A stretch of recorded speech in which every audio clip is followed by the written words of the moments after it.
Sequestrati beni per 750.000 euro ad una imprenditrice agrigentina attiva nel settore dell'assistenza agli anziani e ai disabili. Roberto Di Mauro festeggia la sua sesta rielezione all'ARS. Ad Agrigento una 3 giorni sulla riabilitazione psicosociale per il benessere mentale di comunità.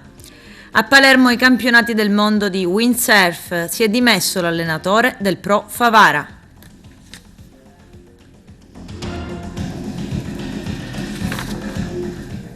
Bentrovati gentili telespettatori al nostro appuntamento con l'informazione. In apertura parliamo del sequestro preventivo ad un'imprenditrice favarese, Maria Barba, 40 anni, conosciuta con il nome di Giusy. La donna è attiva nel settore dell'assistenza agli anziani e ai disabili, indagata per i reati di appropriazione indebita ed autoriciclaggio. È l'ex moglie di Salvatore Lupo, ucciso il giorno di Ferragosto dell'anno scorso. Arturo Cantella. La direzione investigativa antimafia, su disposizione del procuratore della Repubblica facente funzioni di Agrigento, dottor Salvatore Vella, e del sostituto Gloria Andreoli, ha eseguito un sequestro preventivo finalizzato alla confisca per un equivalente in danno al patrimonio di un'imprenditrice favarese, Giusy Barba, di 40 anni, attiva nel settore dell'assistenza agli anziani e disabili, indagata per i reati di appropriazione indebita e autoriciclaggio.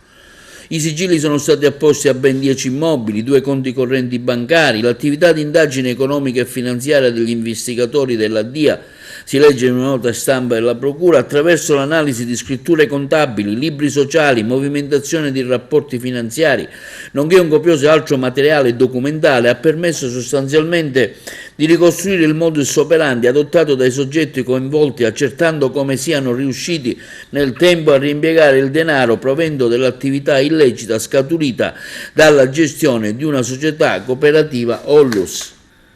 Maria Giusy Barba è l'ex moglie di Salvatore Lupo, il dominus della Ollus, denominata Swami, e del presidente del Consiglio Comunale di Favara, ucciso l'anno scorso, il giorno di Ferragosto.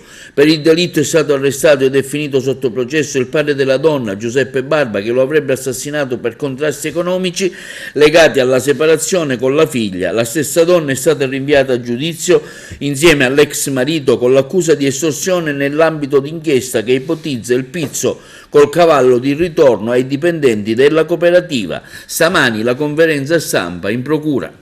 L'operazione è stata ottimamente condotta e diretta dal collega Andreoli con il contributo determinante e decisivo delle professionalità della direzione investigativa antimafia di Agrigento, e ha consentito allo Stato, perché chiaramente le indagini sono ancora in corso, i fatti non sono definitivamente accertati, di mettere in punto con un provvedimento del giudice di Agrigento del sequestro di 750.000 euro, soldi che erano stati sottratti illegalmente, come accertato in un altro procedimento penale, ai lavoratori della Suami e investiti dagli amministratori di fatto della Suami in beni del personale, della propria famiglia, quindi lucrando sulle condotte di estorsione ai danni dei lavoratori.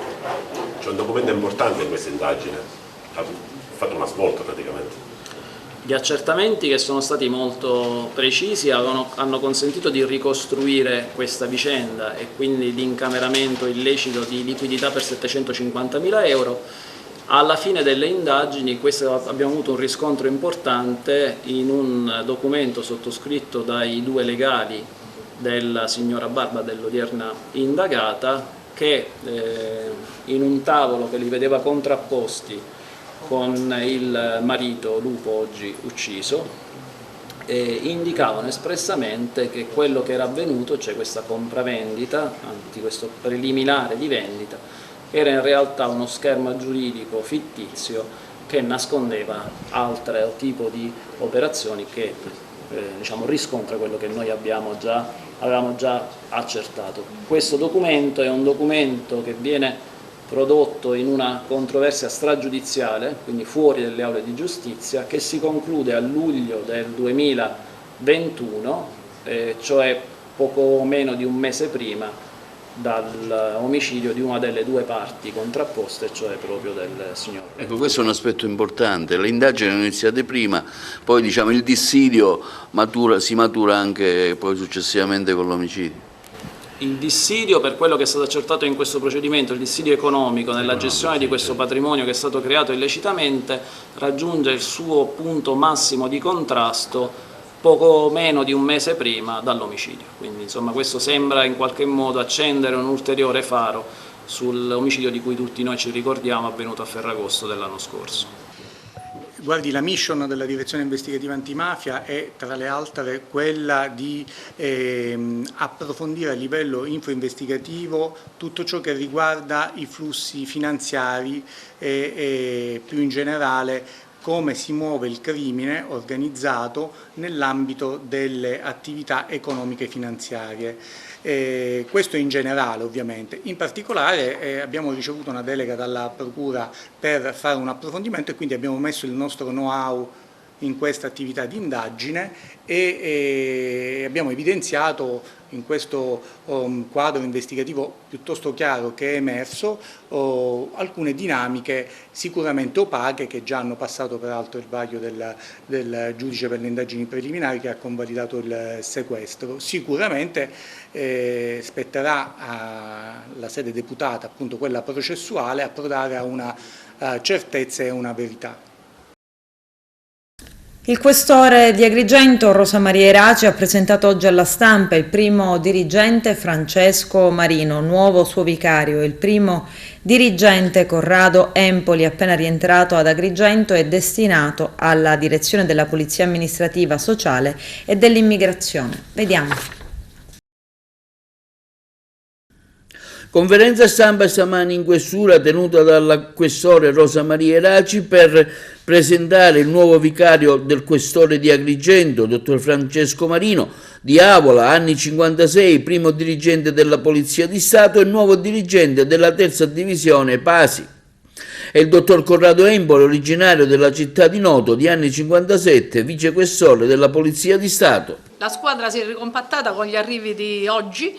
Sono funzionari di altissima professionalità che hanno avuto la loro esperienza in territori difficili anche della Sicilia del Sud e che tornano a lavorare con noi dopo tempo, soprattutto nel caso del dottore Empoli che ha diretto qui la squadra mobile e poi è andato via per dirigere altri uffici importanti, e nei confronti del vicario che assume per la terza volta la funzione di vicario del questore dopo aver fatto il vicario di Benevento e di Siracusa. Colleghi di alta professionalità, apprezziamo il lavoro svolto, il Ministero li ha promossi dando sedi più difficili e di livello più elevato per quanto riguarda il contrasto alla criminalità e ai problemi dell'immigrazione. Si è ricompattata la squadra, continueremo a lavorare come abbiamo sempre fatto. Qui ad Agrigento con un importante incarico, reduce anche da forti esperienze, una per tutte il commissariato di Gela, particolarmente ad alta densità mafiosa.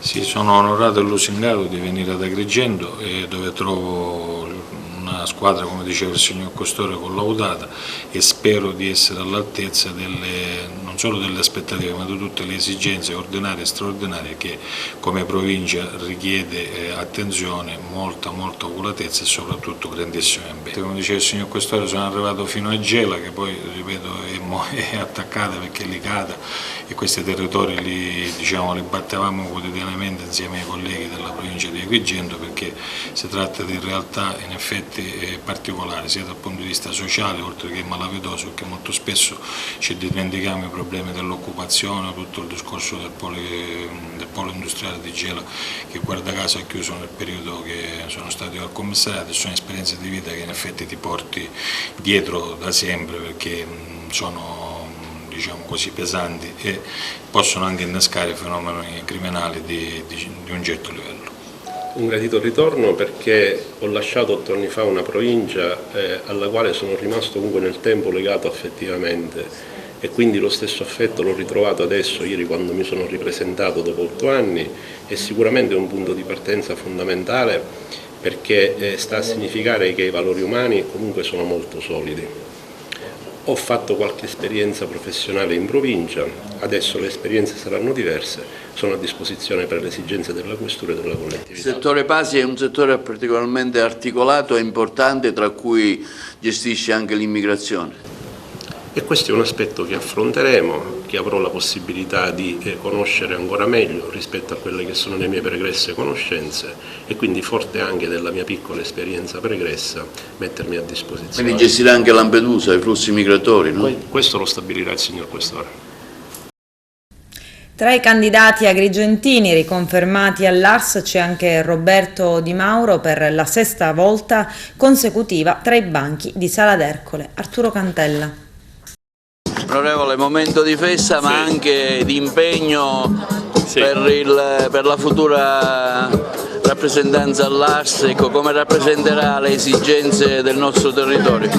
Avremo certamente a che fare con un Presidente che vuole spendersi per la Sicilia, vuole essere nelle condizioni di fare molto di più del suo predecessore. È una personalità che non per nulla è stato anche la seconda carica dello Stato. Con lui e insieme a lui confidiamo di avere un buon rapporto con Roma e soprattutto di riuscire a mettere fine alla confusione che c'è stato sempre nel nostro bilancio, perché dobbiamo dare certezza alle imprese che sono lì ad aspettare che i loro mandati di pagamento vengano regolarmente pagati e non attese infinite di 6-7 mesi con una serie di macchinazioni di natura tecnica che dovremmo necessariamente superare. Stamattina sui giornali si dava l'indiscrezione di un probabile assessorato alle infrastrutture, cosa c'è di vero? Ma guardi, non c'è nessun ragionamento in questo momento, il Presidente sta compiendo un percorso che è diverso dal suo predecessore, fa le consultazioni, incontra i gruppi parlamentari, vede di capire quali sono le idee programmatiche di ciascun gruppo, vede di comprendere quali sono anche gli impegni che vogliono i gruppi parlamentari ad assumere in ordine alle iniziative legislative. Probabilmente in un altro incontro daranno indicazione sulle deleghe, sugli uomini, ma poi sarà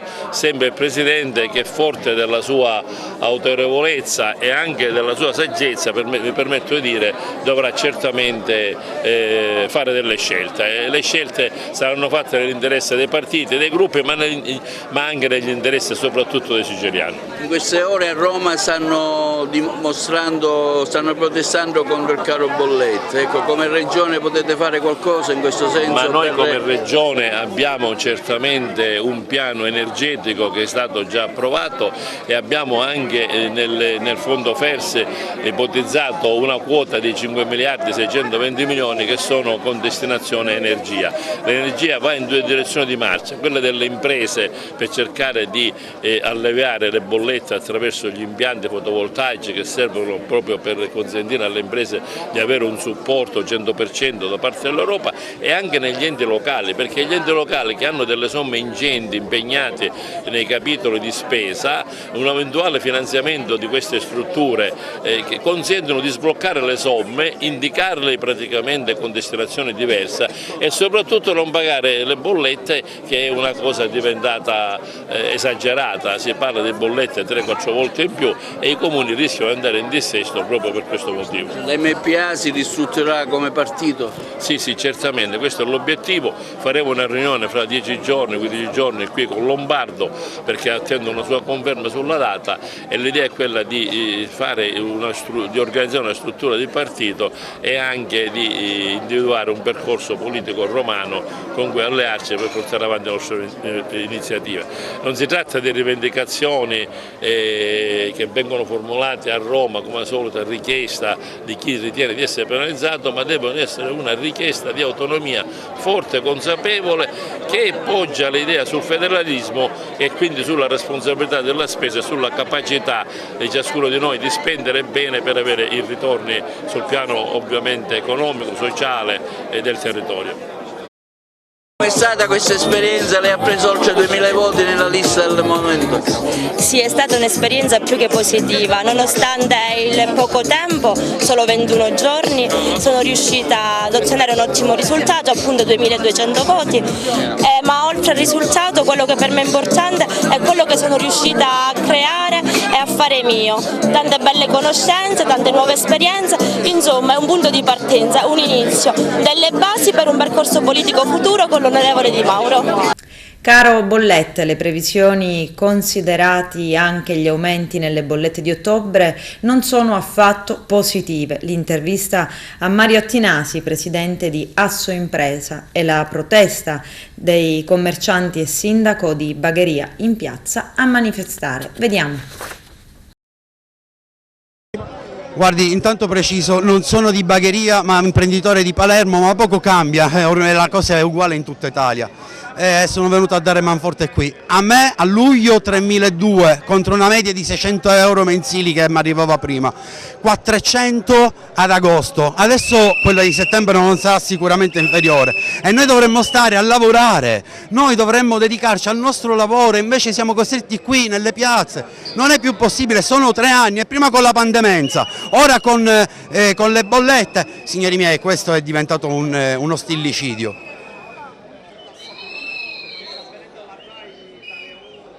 Certo che siamo arrabbiatissimi perché purtroppo come i cittadini e come i commercianti siamo arrivati completamente all'otto. Dopo 2 anni di pandemia non mi sembra corretto che ci arrivi quest'altra battonata mettendo in procinto ai cittadini di non poter pagare le bollette e anche ai commercianti che stanno a rischio di chiudere come qualcuno già ha chiuso. Com'è nata questa protesta proprio a Bagheria? Perché a Bagheria? È nata a Bagheria perché automaticamente l'abbiamo risentito forse più di qualche altro. Prima abbiamo fatto un consiglio comunale aperto in modo tale da poter attenzionare e poter svolgere quello che era giusto fare. E abbiamo deciso di comune accordo assieme ai cittadini e commercianti di fare questa manifestazione momentaneamente pacifica, dove ci recheremo direttamente alla sede del Palazzo del Sindaco, dove ci saranno altri sindaci che aspetteranno e attenzioneranno il prefetto e gli enti locali. Al governo cosa possiamo dire in questo momento? Dobbiamo dire che innanzitutto devono bloccare le bollette, prima base principale, cioè la cosa più importantissima. Nel contempo evitare di ridurre la tensione elettrica e riformare di nuovo le bollette.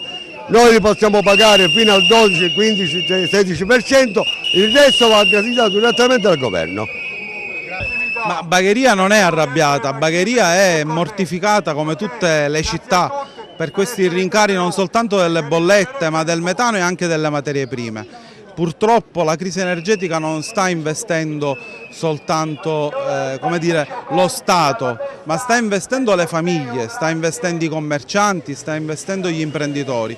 Qui sul nostro territorio ci sono supermercati che hanno dovuto chiudere alcune sedi distaccate per risparmiare la luce e per risparmiare nell'acquisto delle materie prime. Abbiamo bar che hanno deciso di anticipare la chiusura stagionale perché è preferibile rimanere chiusi piuttosto che pagare le bollette. Questo problema purtroppo investe le attività commerciali ma investe anche le famiglie. Mediamente una famiglia composta da 4 persone ha avuto un aumento della bolletta della luce del 400%, così come sta investendo ovviamente i comuni che si ritrovano con un aumento delle bollette notevole, per cui era doveroso che il comune, che l'amministrazione fosse presente a questa manifestazione perché non si trasformi soltanto in una manifestazione di protesta ma si trasformi in una manifestazione di resistenza pacifica affinché si adottino nel brevissimo tempo possibile tutte le misure necessarie.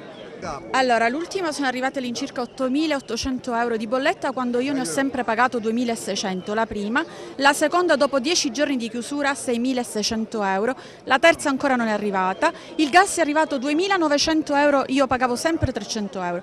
Il problema non riguarda soltanto noi commercianti, il problema riguarda tutti i cittadini, perché noi commercianti, noi panificatori non abbiamo aumentato il pane perché abbiamo rispetto dei nostri concittadini, perché gli stipendi non sono aumentati, però continuando così, tra la luce, il rincaro del lievito, il rincaro delle farine, è una cosa quotidiana, non possiamo andare avanti. Noi abbiamo sempre pagato le tasse, abbiamo rispettato le leggi, lo Stato ci deve supporto, lo Stato ci deve aiutare, noi la nostra pelle la vendiamo cara, abbiamo figli che mandiamo all'università, abbiamo fatto spese nelle nostre attività, la nostra vita si è svolta da 30 anni soltanto tra lavoro e casa, non abbiamo tolto niente a nessuno, noi la pelle la vendiamo cara questa volta e ringraziano che hanno fatto le elezioni prima, perché se no non saremmo andati a votare nessuno, se non avevamo garanzie per una vita e continuare la vita che abbiamo sempre desiderato e sognato per i nostri figli, non solo per noi. Quindi lo Stato ci deve dare risposte immediate, non risposte al futuro 2 mesi, 3 mesi, immediate. La pelle, ripeto, la vendiamo cara questa volta.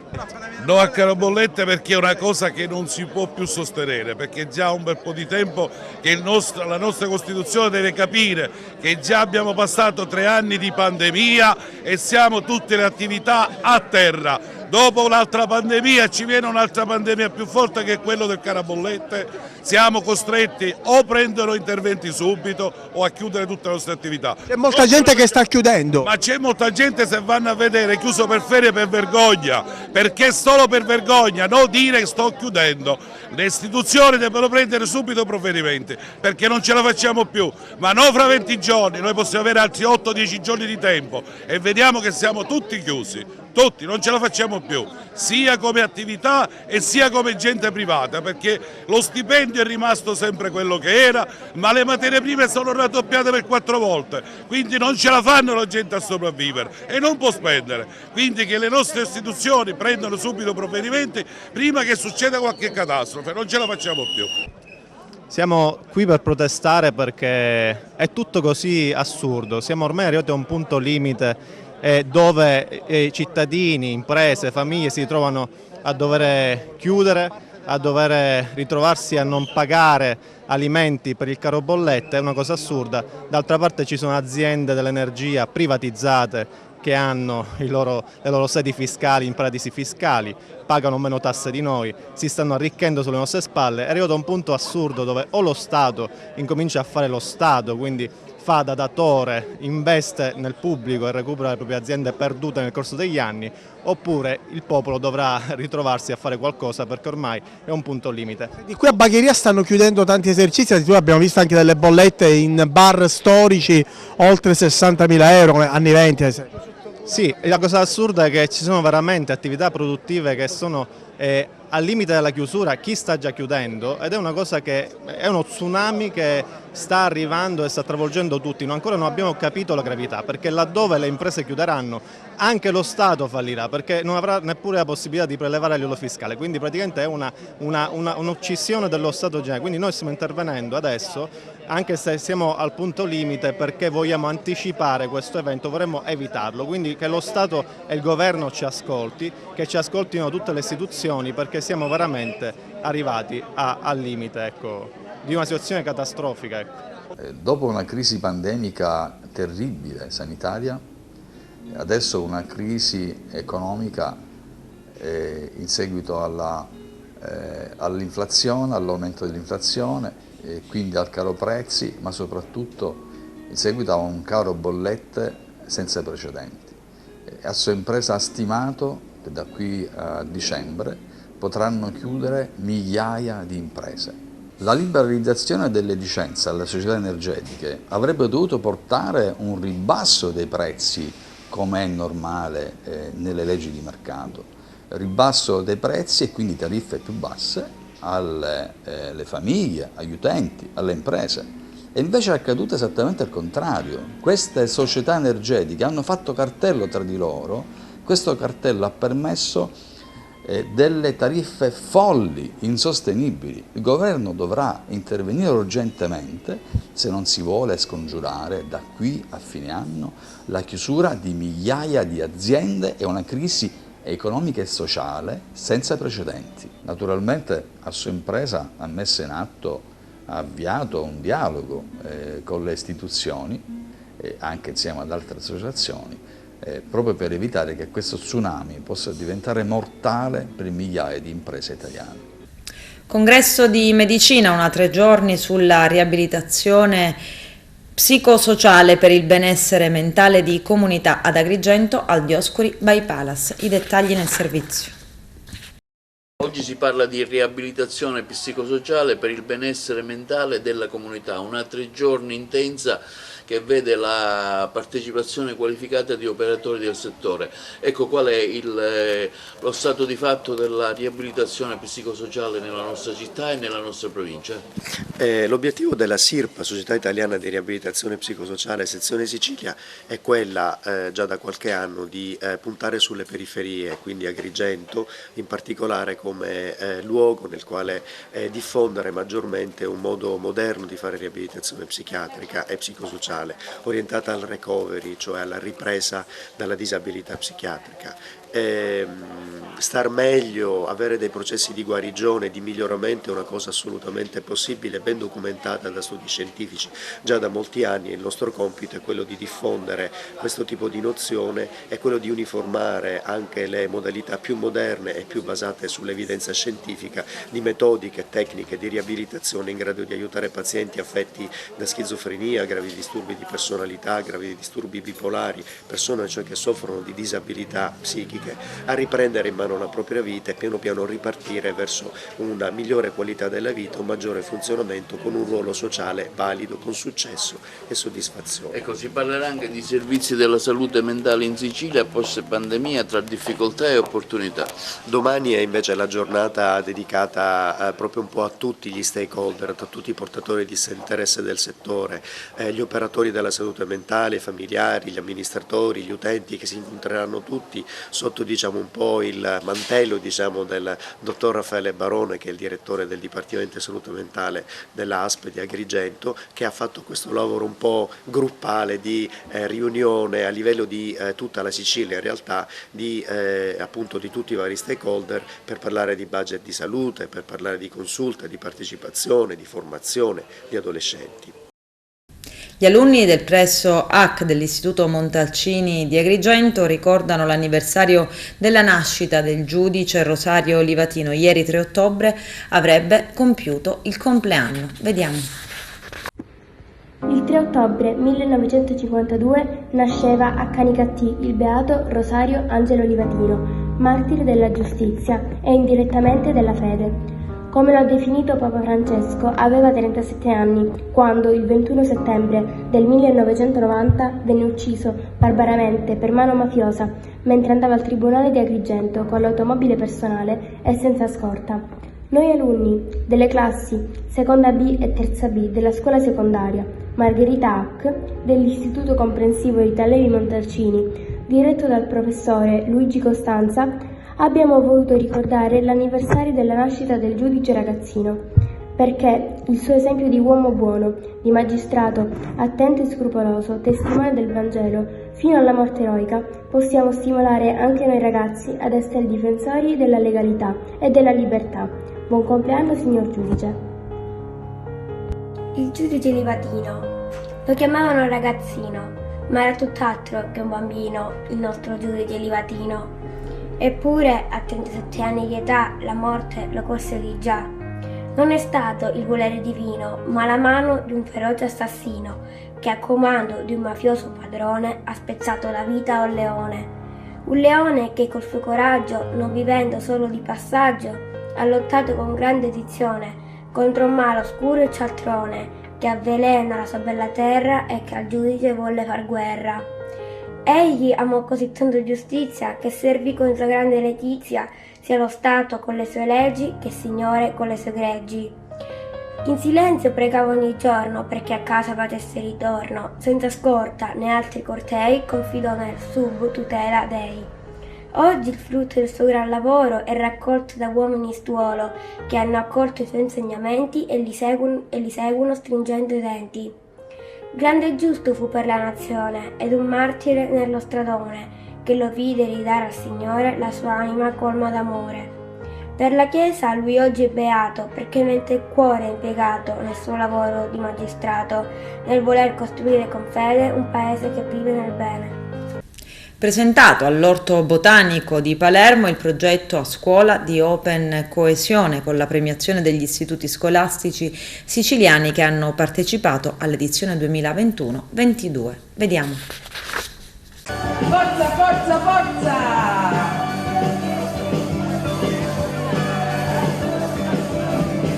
Srotolate, srotolate! Che a Scuola di Open Coesione è un'iniziativa nazionale di monitoraggio delle opere pubbliche, dei progetti cofinanziati dall'Unione Europea fatte dagli studenti delle scuole superiori di tutta Italia. In Sicilia hanno partecipato a questa edizione circa 41 team, 41 scuole, e oggi a Palermo premiamo 7 migliori team siciliani. Allora, intanto una cosa importantissima. L'esperienza ha portato i ragazzi intanto a fare un lavoro di gruppo, a scoprire delle come dire, delle competenze nascoste che sono venute fuori proprio durante l'esperienza appunto progettuale. L'Unione Europea che viene da noi è che diciamo, si occupa di noi, diciamo, sta nel territorio e fa cose per il territorio e diciamo, attua quello per cui l'Unione Europea era stata originariamente pensata, un'unione tra stati non solo tanto per solo monetaria ma anche, diciamo, anche sociale e solidale, qualcosa di più oltre una semplice unione economica o un raggruppamento di stati a livello diplomatico.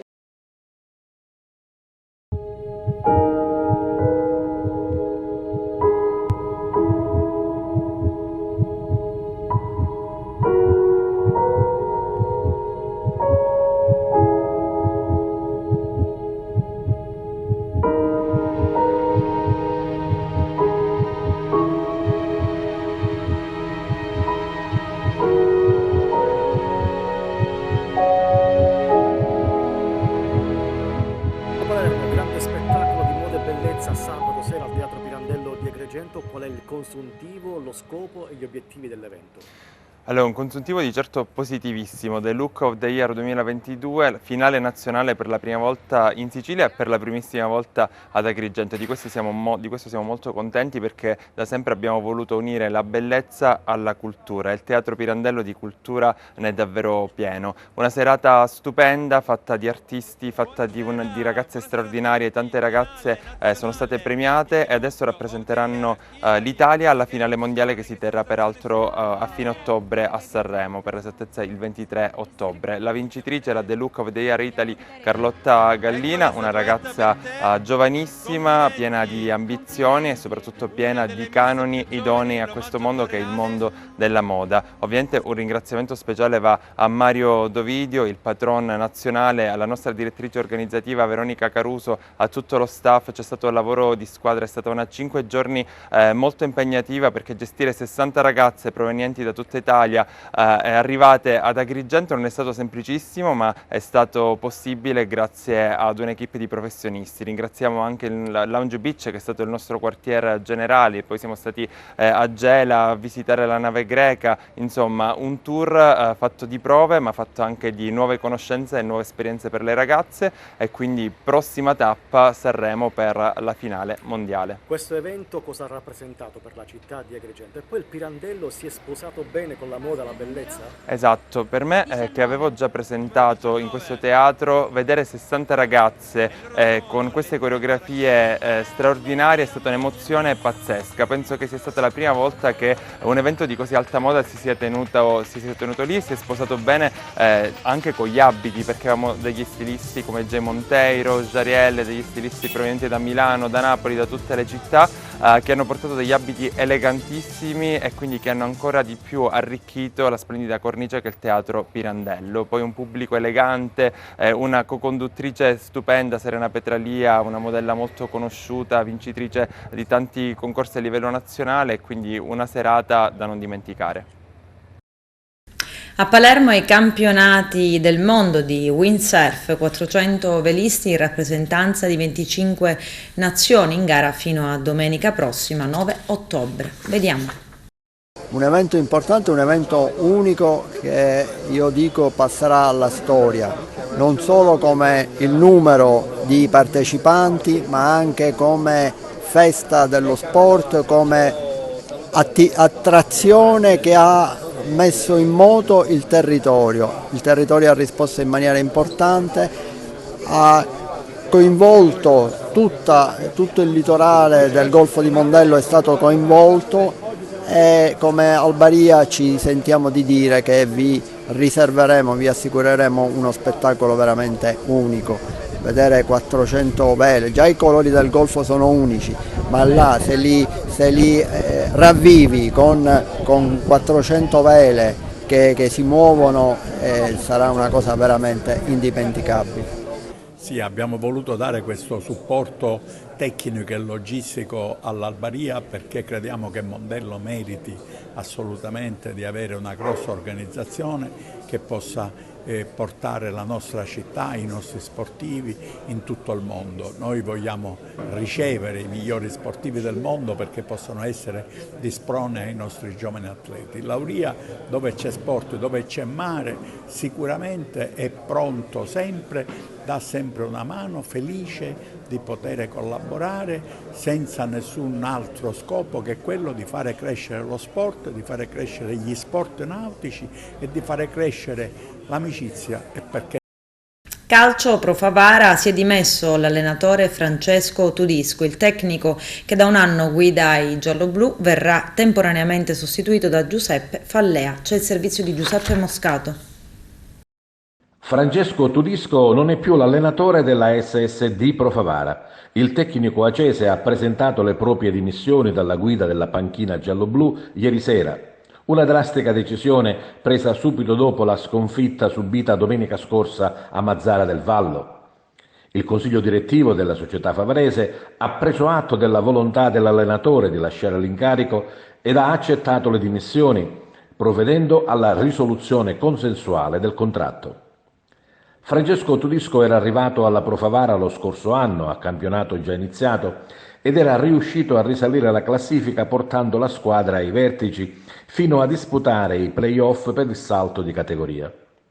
L'inizio della stagione 2022-2023 non è stato dei migliori, doppia sconfitta con l'Acragas in Coppa Italia e falsa partenza in campionato con 2 vittorie e 2 sconfitte. Una Pro Favara che non è riuscita ad esprimere tutte le sue potenzialità, soffrendo oltre misura sia in casa che fuori. Insomma, non è stato un inizio di campionato sperato sia dalla società che dai tifosi, che numerosi erano ritornati allo stadio per seguire ed incitare i loro beniamini. Evidentemente qualcosa non è andata per il verso giusto, il feeling si è rotto e mister Tudisco ha rassegnato le proprie dimissioni. Il presidente della Pro Favara, Rino Castronovo, e tutto lo staff, nell'accettare le dimissioni, hanno ringraziato mister Francesco Tudisco per il lavoro fin qui fatto, svolto con impegno e professionalità. A guidare temporaneamente gli allenamenti della squadra è stato chiamato il capitano Peppe Fallea, in attesa che arrivi il nuovo allenatore. Domenica prossima la Pro Favara ritorna tra le mura amiche per la quinta di campionato, dove avrà di fronte la Nissa. Con questo è tutto, termina qui l'edizione del telegiornale. Grazie per la gentile attenzione e per essere stati con noi. A presto.